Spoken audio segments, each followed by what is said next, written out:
I molt bones! Aquí estic de volta a l'Espai News. Bueno, de volta tampoc, perquè a final de mes m'he d'anar. I 2 o 3 caps de setmana del mes que ve tampoc estic. Ei, que estic de volta! Potser sentiu la lavadora dels veïns, però bueno, dona igual. Si no gravo això ara no gravaré mentre no piqui la música tot drap.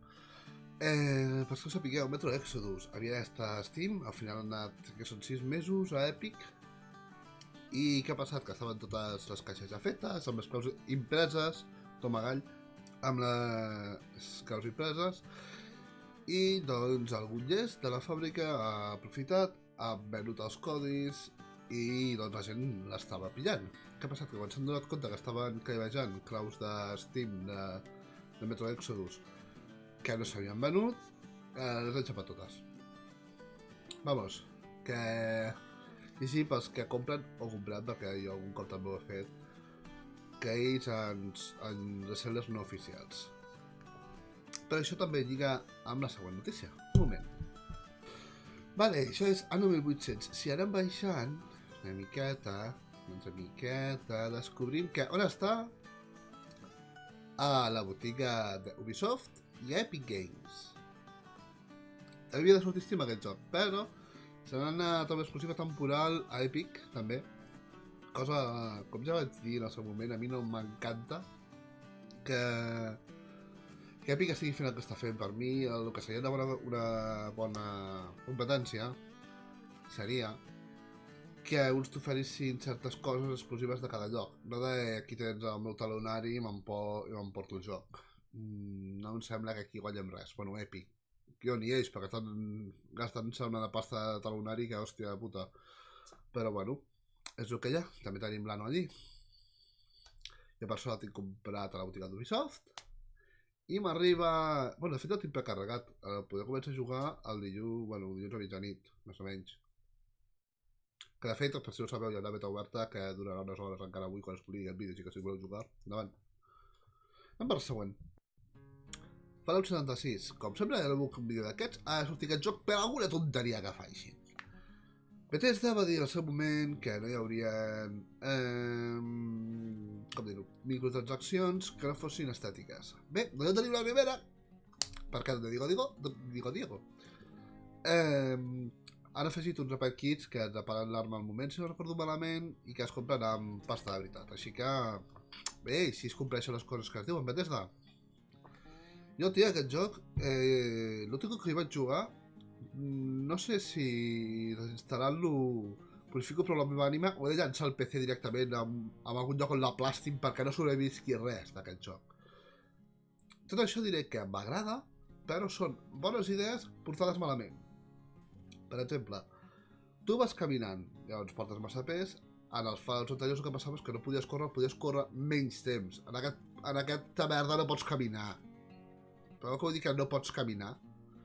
Vull dir que estàs parat enmig de tot Déu que t'està atacant i tu no pots fer res perquè no pots caminar, reapareixes, i dius que reapareixis a prop, reapareixis amb tot el que portes a l'inventari, pensant que ho havies perdut, que estaria allí, que ho podies anar recollint, i que et venen tots a tu, et maten, i que no pots fer res perquè no pots caminar. Doncs per això m'indigna aquest joc, que li vaig agafar una mala hòstia, el matí que estava jugant amb mi, no sé com va aguantar. Però bueno, passem al següent.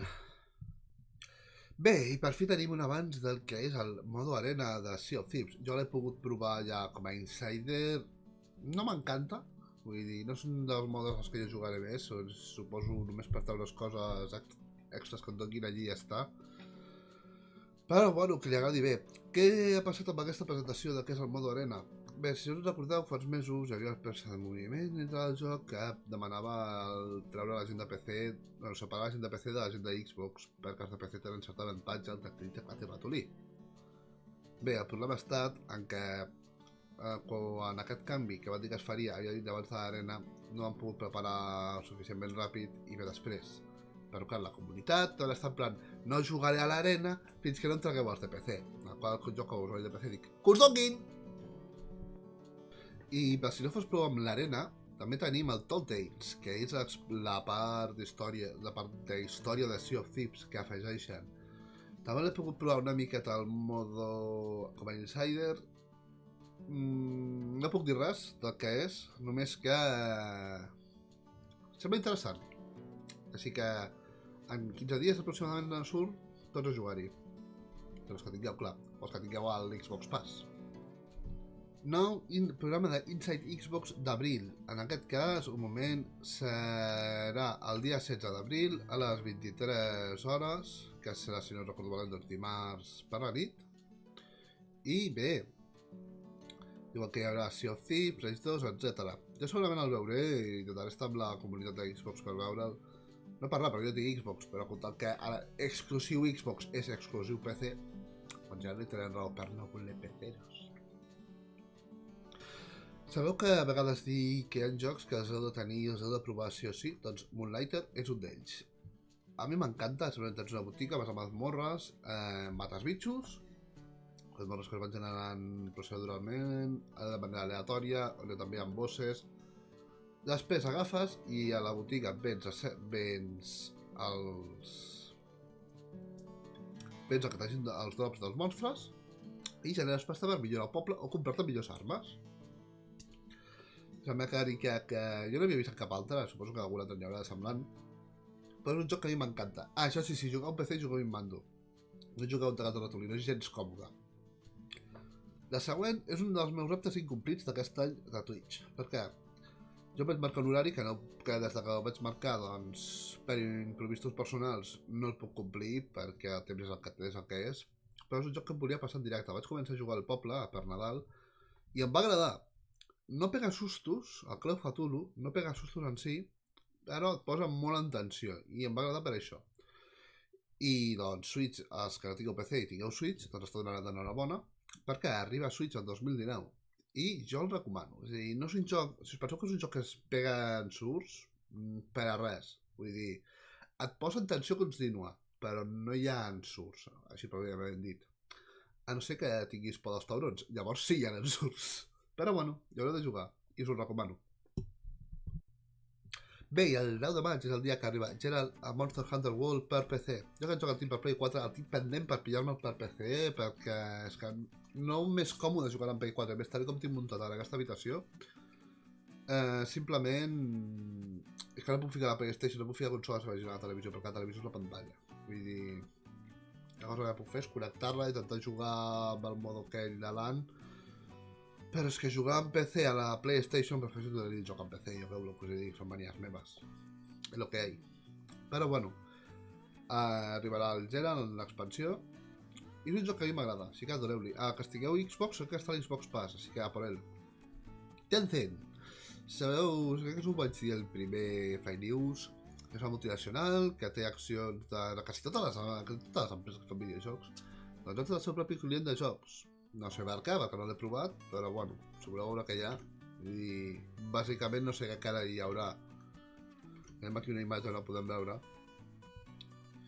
I dius, pues vale, Maitamat Portia, no us va el joc...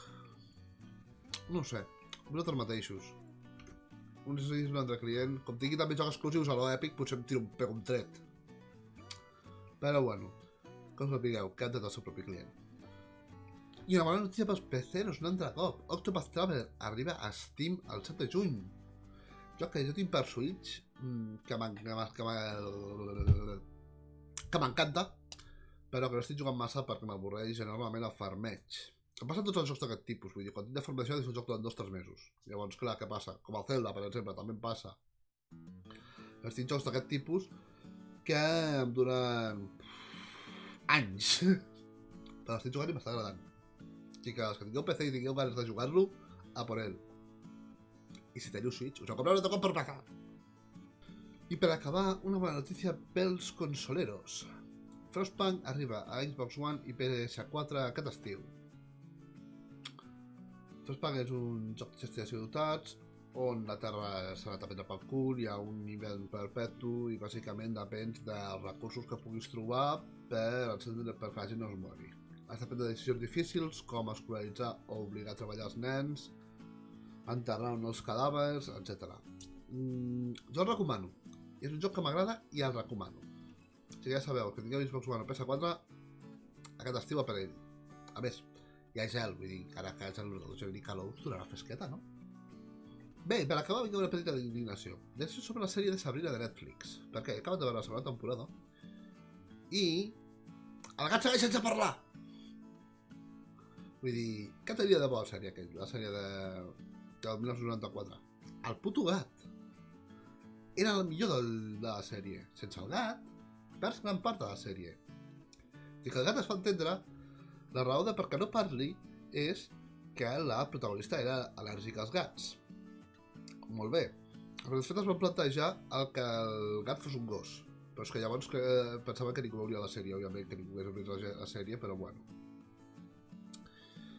Però una cosa sí que he de dir, que no tinc aquí.